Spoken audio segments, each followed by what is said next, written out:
Carrots, capsicum, green chilli, onion, garlic, tomato, coriander ఇవన్నీ first ముక్కలుగా cut చేసి పెట్టుకోవాలండి.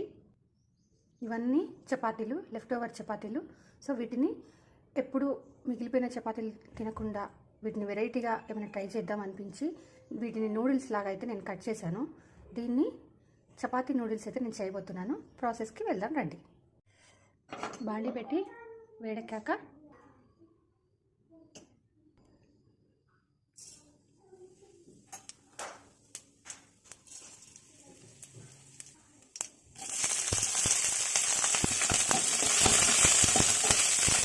ఇలా పచ్చిమిర్చి మొత్తం వేగాక ఆనియన్స్ అయితే వేసుకోవాలి.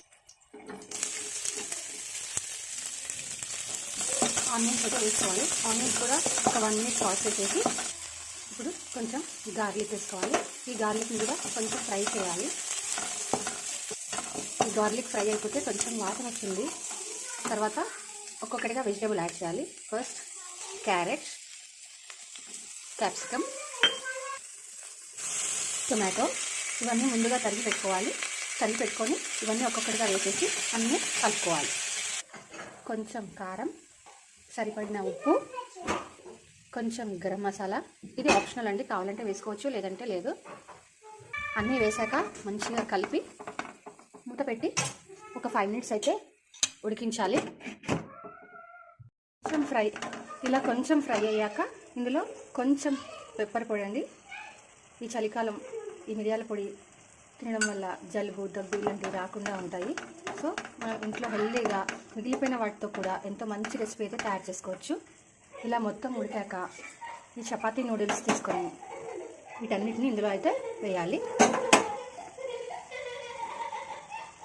ఇందులో అయితే వేసి ఇవన్నీ వేసి మొత్తం ఫ్రై చేసి వేడి చేయాలి. ఎలాంటి సాసులు లేకుండా అన్ని హెల్దీ వెజిటేబుల్స్ తోటి ఇంట్లోనే ఎంతో మంచి రెసిపీ.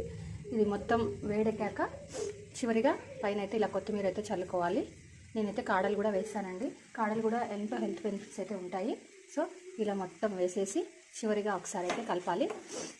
అంతే అండి, ఎంతో గుణాలైన మంచి టేస్టీ చపాతీ నూడిల్స్ అయితే రెడీ. ఇంట్లో మిగిలిపోయిన చపాతీలు నువ్వా నేనా అని కొట్టుకోకుండా మంచిగా ఇలా వెరైటీ రెసిపీ చేసుకొని ఇంటిల్లిపాది ఆస్వాదించండి. Thank you for watching. Please subscribe my channel.